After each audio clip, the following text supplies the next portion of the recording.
Welcome everyone. It's wonderful to be with you. This is the first Wednesday of the month, so we're going to stay a little late tonight after the main group. Anyone who would like to stay for questions and answers or talking about the practice, this is a monthly feature we've been having. I'm very bad at remembering we're having it, so if it's ever the first Wednesday of the month and I forget, you're welcome to remind me. That happened last month, and we had some wonderful discussion afterwards, so feel free to stay for that. And the talk tonight is called Praying Boldly. Let's begin with a psalm.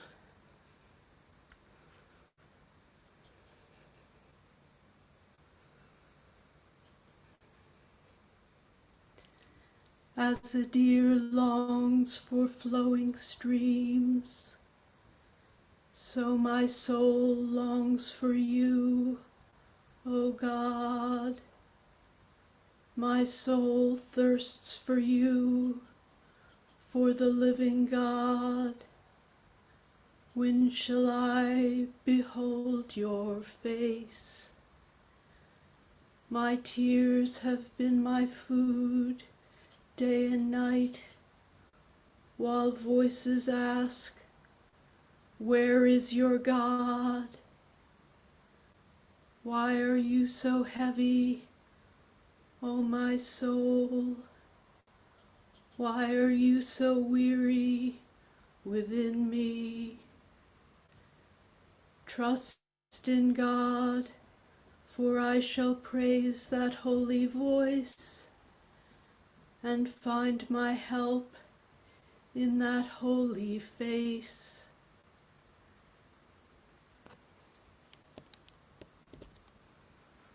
Welcome to this digital contemplative prayer group. This is a place for all God's people. Whatever your beliefs or doubts, you are welcome here. If you are new to centering prayer, just follow the instructions as the session unfolds. You are also welcome to use the silence in any other way that is right for you.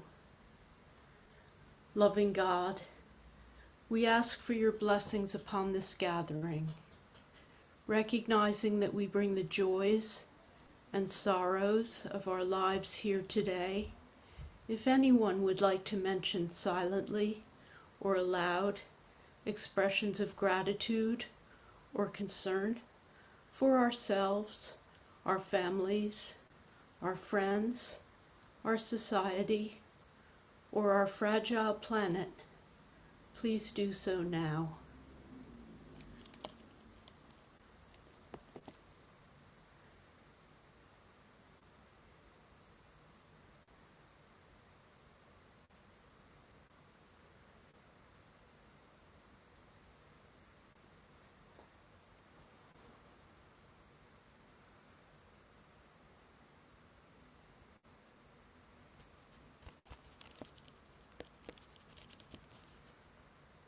God, we trust that you hear our prayers, silent or spoken, wordless or in words.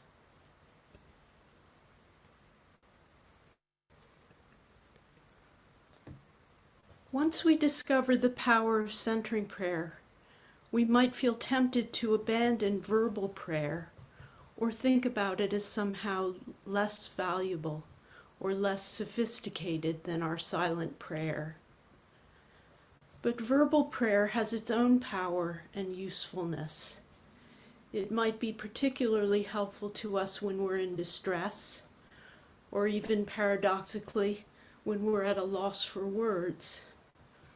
It might also help us to move forward when we're blocked or stuck in our relationship with God and in our lives. It's easy to make excuses not to pray verbally. Doesn't God already know what we're going to say? What's the point when the world is in such a mess? We might feel hesitancy and shyness. We might have been brought up to feel that we need to be very polite to God in a way that inhibits us and discourages us from being honest. But God is waiting for our truthful communications. God wants to be in an intimate and authentic relationship with us. God is longing for our honest communication, even if it's angry or resentful, just as any loved one might be longing to hear us speak up when we've clammed up, shut down, or withdrawn. Sometimes if we challenge ourselves to just open our mouths and speak to God without knowing what will come out, we can learn a lot about ourselves and about God. Sometimes it can be almost as if our own voice is God speaking to us. Sometimes there's a feeling almost as if our hearts are being ripped open and God's voice is then able to emerge.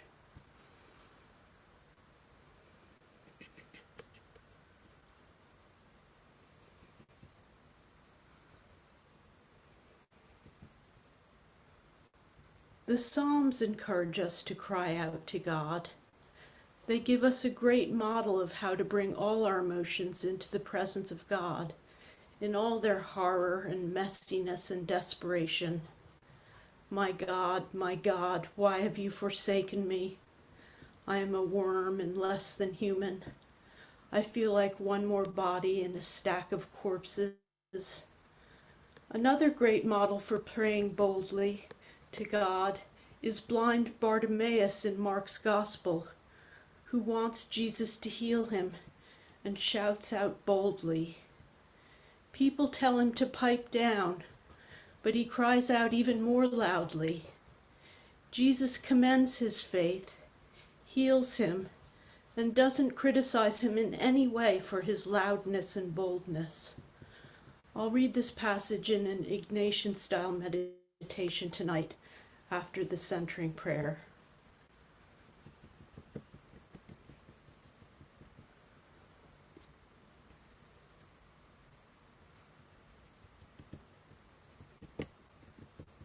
Are you hesitating before God?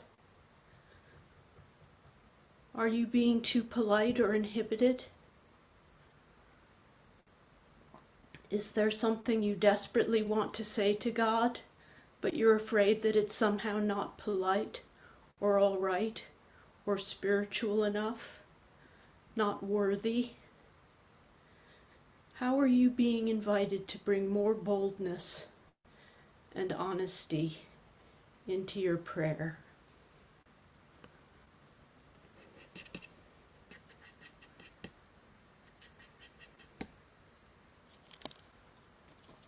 So now let's turn to our 20 minutes of centering prayer. I invite you to take your posture with your back straight and your body flowing out from your spine. And you can just notice how your body feels.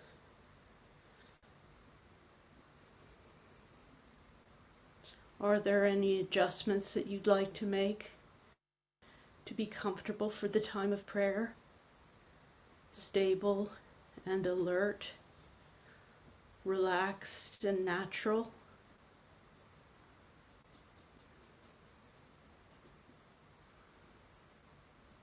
How does your breath feel moving through your body? Does it tell you anything about what you'd like to do to make your body more comfortable before we begin? And just notice the emotional residue that you're bringing with you from your day. Is there something you could put down before we begin? Or something you want to touch gently with your attention and just allow it to be there?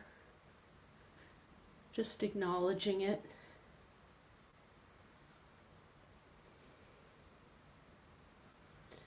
And just take a moment to affirm your commitment to be present with God during this time, and notice what is alive for you in your relationship with God. Is there something you'd boldly like to say to God right now before we begin? Something you've been holding back on?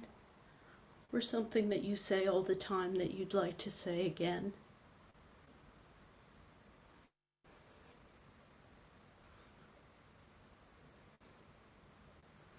What does your heart want to say to God to bring you closer, more intimate, more loved, more accepting, more flowing? And then just let go of all of that and be present to this moment.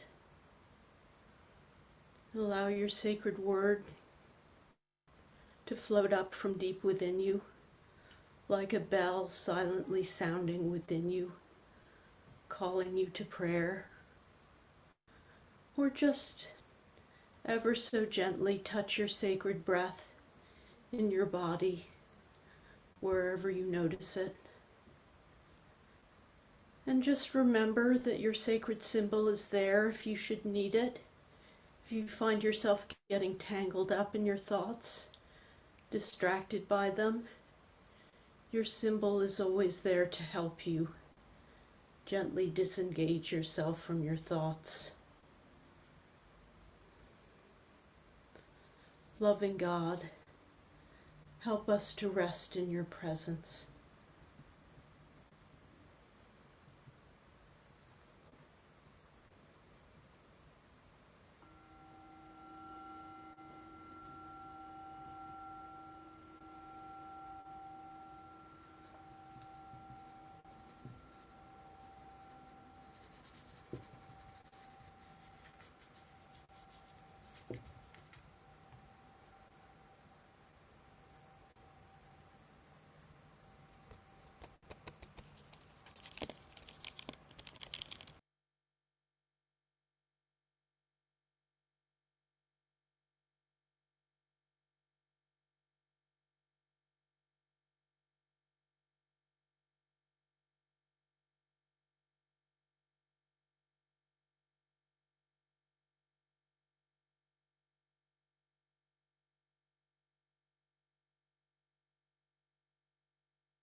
So now we'll do a guided meditation in the Ignatian style, using the passage about blind Bartimaeus from the Gospel of Mark.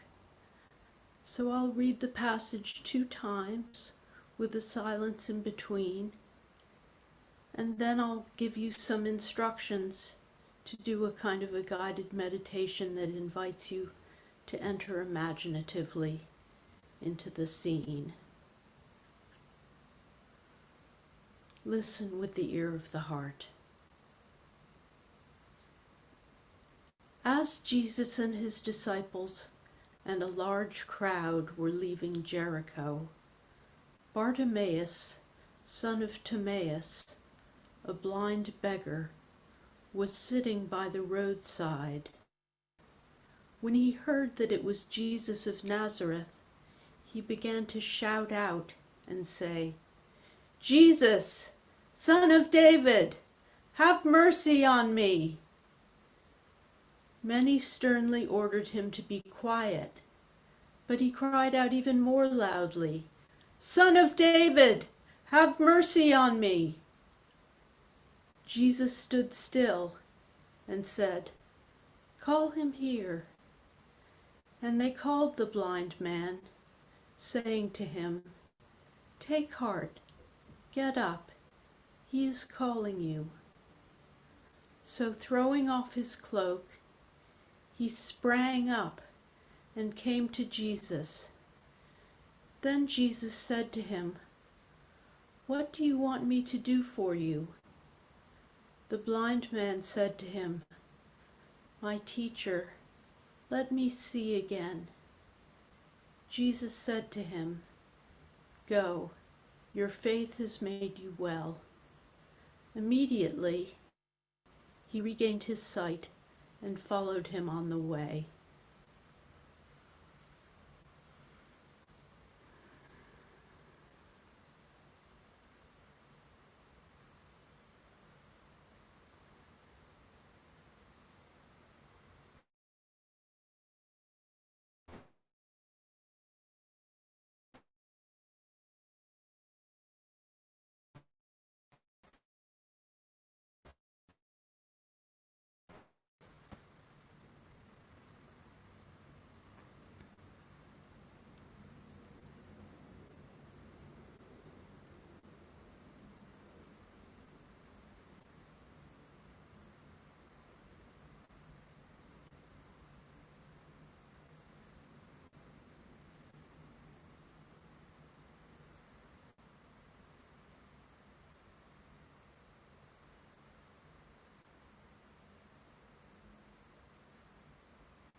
As Jesus and his disciples and a large crowd were leaving Jericho, Bartimaeus, son of Timaeus, a blind beggar, was sitting by the roadside. When he heard that it was Jesus of Nazareth, he began to shout out and say, "Jesus, Son of David, have mercy on me." Many sternly ordered him to be quiet, but he cried out even more loudly, "Son of David, have mercy on me." Jesus stood still and said, "Call him here." And they called the blind man, saying to him, "Take heart, get up, He is calling you." So throwing off his cloak, he sprang up and came to Jesus. Then Jesus said to him, "What do you want me to do for you?" The blind man said to him, "My teacher, let me see again." Jesus said to him, "Go, your faith has made you well." Immediately he regained his sight and followed him on the way.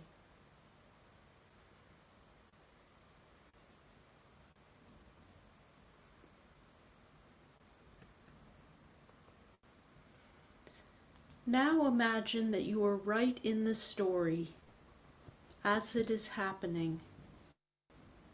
The scene does not have to unfold the way it did in the reading, and you don't have to worry about historical or physical accuracy. This is your meditation, and it can play out in whatever way you wish. Take all the time you need to place yourself in the setting, in vivid detail, with all 5 of your senses.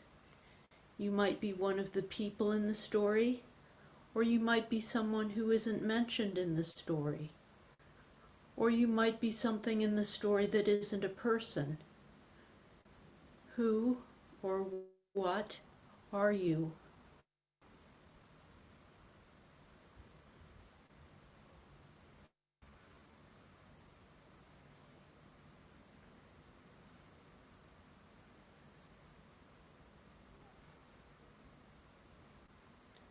Where are you? Look around. What does the scene look like?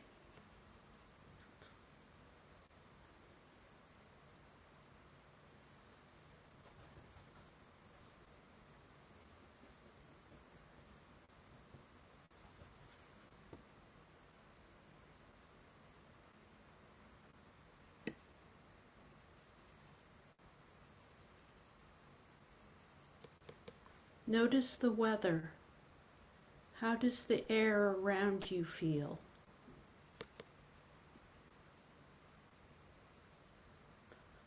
What smells are in the air?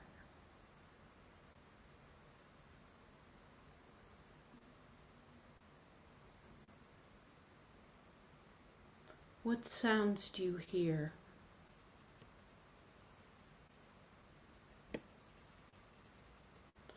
What draws your attention in this setting?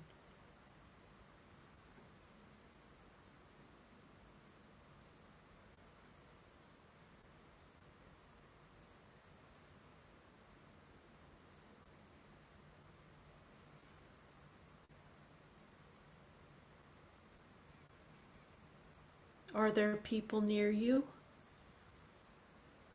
What do they look like?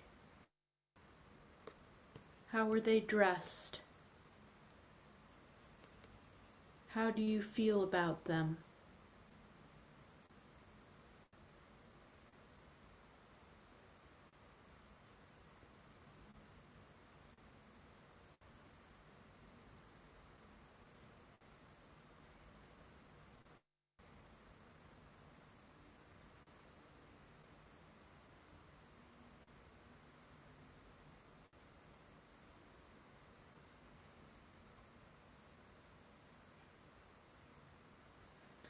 What are you doing, or what would you like to do?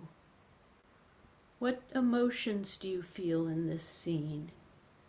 Notice and experience what happens as the situation continues.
And now the others have all gone away, and only Jesus is left.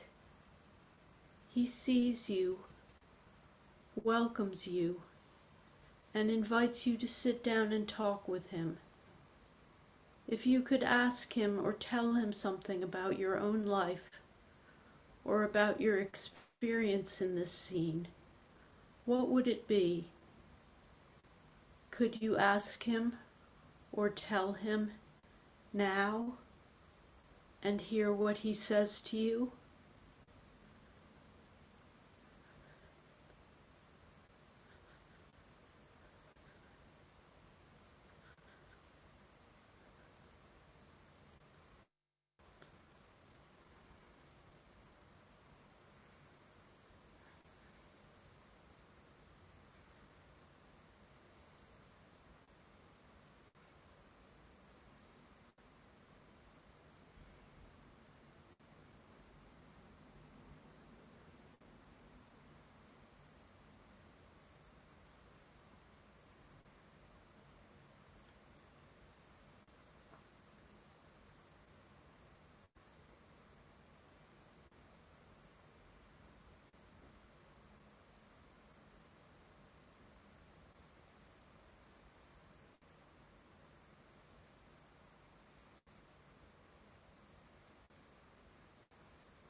Now begin to make whatever preparations you need to leave the scene. Say goodbye, knowing that you can come back later if you choose.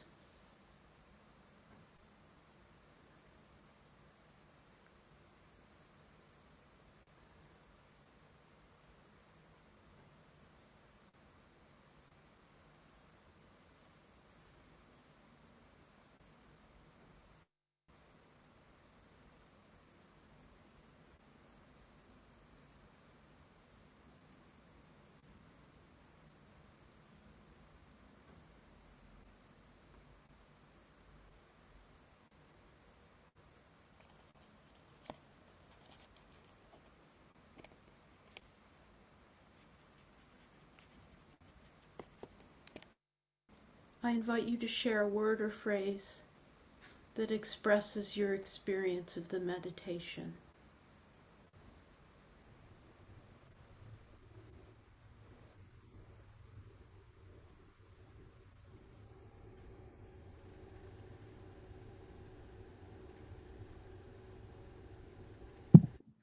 Have mercy on me.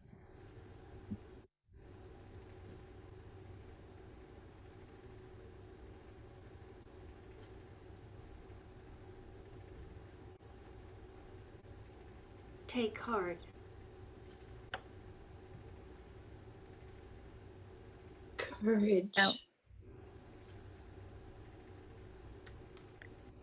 Don't leave me behind.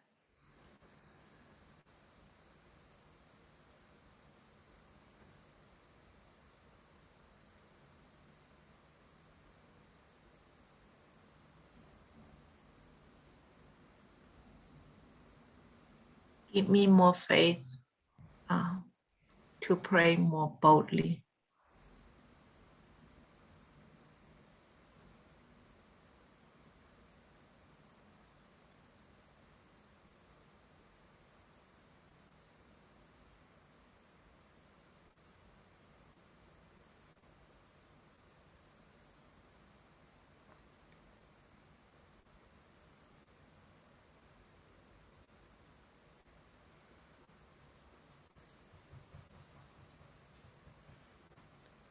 Let's close by saying together the Lord's Prayer, as interpreted by David Frenette.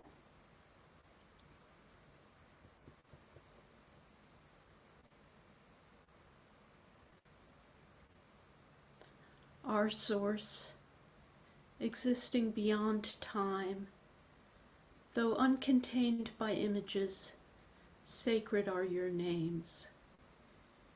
Unity is here. Your path be done in this world as it is beyond time.